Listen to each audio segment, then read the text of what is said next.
Oi, eu sou a Larissa e meu grupo vai falar um pouco sobre o Lula. Luiz Inácio Lula da Silva nasceu em 27 de outubro de 1945 na cidade de Garanhuns, interior de Pernambuco. Em 1969, o Sindicato dos Metalúrgicos de São Bernardo do Campo e Diadema fez eleição para escolher uma nova diretoria e Lula foi eleito suplente. Na eleição seguinte, em 1972, tornou-se primeiro secretário e em 1975 foi eleito presidente do sindicato por 92% dos votos, passando a representar 100 mil trabalhadores. O PT lançou Lula para disputar a presidência da República em 1989, após 29 anos sem eleição direta para o cargo. Perdeu a disputa no segundo turno, por pequena diferença de votos, mas 2 anos depois liderou uma mobilização nacional contra a corrupção que acabou no impeachment do presidente Fernando Collor de Mello. Em 1994 e 1998, Lula voltou a se candidatar à presidência da República e foi derrotado por Fernando Henrique Cardoso. Em 27 de outubro de 2002, aos 57 anos de idade, com quase 53 milhões de votos, Luiz Inácio Lula da Silva é eleito presidente da República Federativa do Brasil. Uma curiosidade sobre o Lula é que ele perdeu seu dedo mindinho em um acidente de trabalho na metalúrgica Independência. Durante o turno da madrugada, um colega cochilou e soltou em cima da mão de Lula a prensa de tornear parafuso em que trabalhavam. Em 1982, Lula participou das eleições para o governo de São Paulo e perdeu.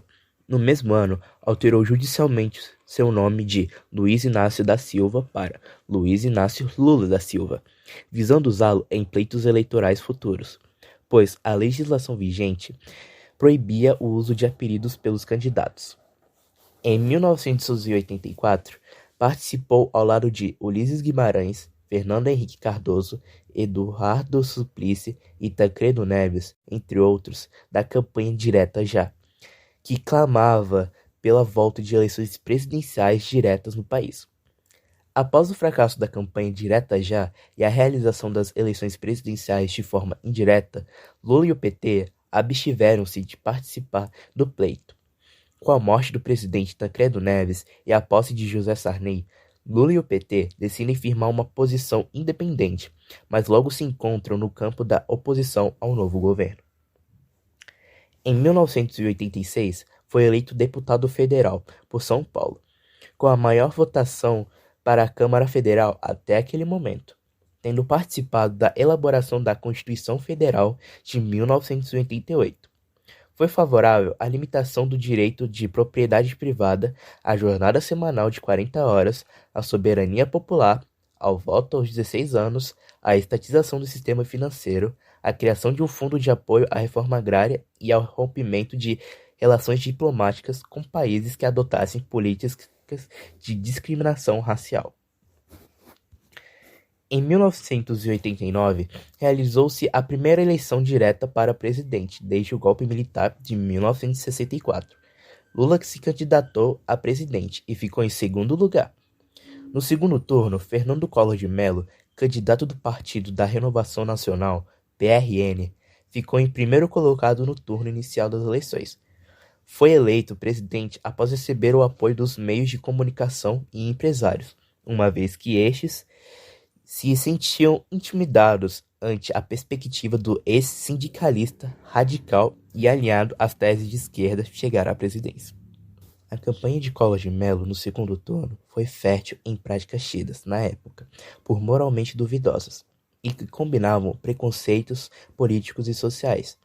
Lula foi identificado como um transfuga do comunismo, a quem a queda do Muro de Berlim havia transformado em anacronismo, e seus atos políticos eleitorais, comícios, passeatas, foram descritos como conotações desmoralizantes.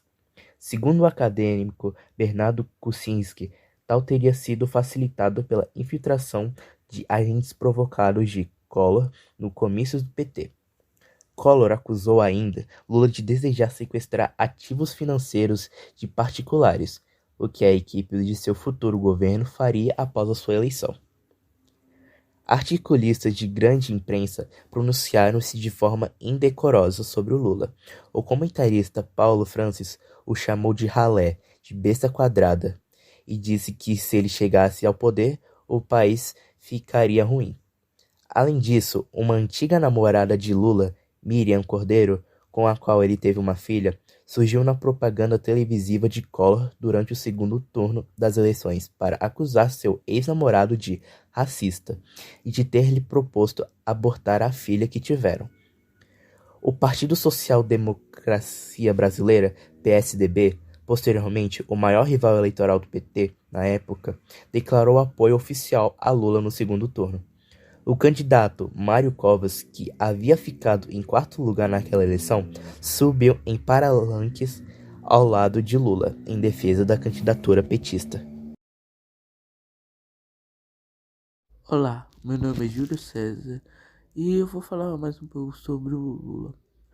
O governo do Lula corresponde ao período da história política brasileira, que se inicia com a posse de Luiz Inácio Lula da Silva à presidência, em 1º de janeiro de 2003, em uma quarta candidatura para este cargo, e após a derrota do candidato do PSDB, José Serra, com 61,27% dos votos válidos, em segundo turno, Lula foi o primeiro ex-operário a se tornar presidente do Brasil. Governou o país em 2 mandatos, 2003 até 2006 e de 2007 até 2011. Em outubro de 2006, Lula se reelegeu para a presidência, derrotando no segundo turno o candidato do PSDB, Geraldo Alckmin, obtendo mais de 60% dos votos válidos, contra 39,17% de seu adversário. Sua estada na presidência foi concluída em 1º de janeiro de 2011. O governo Lula terminou com a aprovação recorde da população com número superior a 80% de avaliação positiva.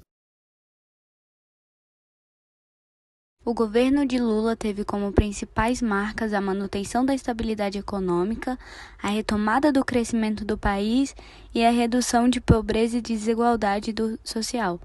O governo Lula registrou a maior média de crescimento do PIB em 2 décadas, de em torno de 4,1%, e o crescimento total ficou em 32,62%. A renda per capita cresceu 23,05%, com média de 2,8%. O crescimento foi puxado pela alta das commodities, a demanda doméstica, ajuda por programas como a Bolsa Família e a redução das taxas internacionais de juros. Apesar do crescimento econômico, a produtividade não aumentou junto. Lula assumiu com inflação de 12,53% e entregou-a com 5,90%.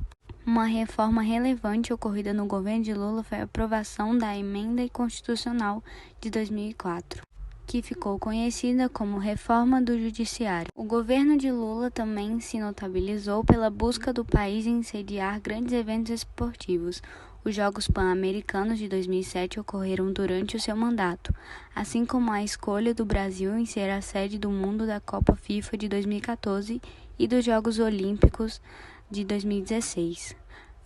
Em 2009, penúltimo ano do governo Lula, estado anual realizado pela ONG Transparência Internacional informou que o Brasil ocupa a 75ª posição num ranking de 180 países sobre percepção de corrupção.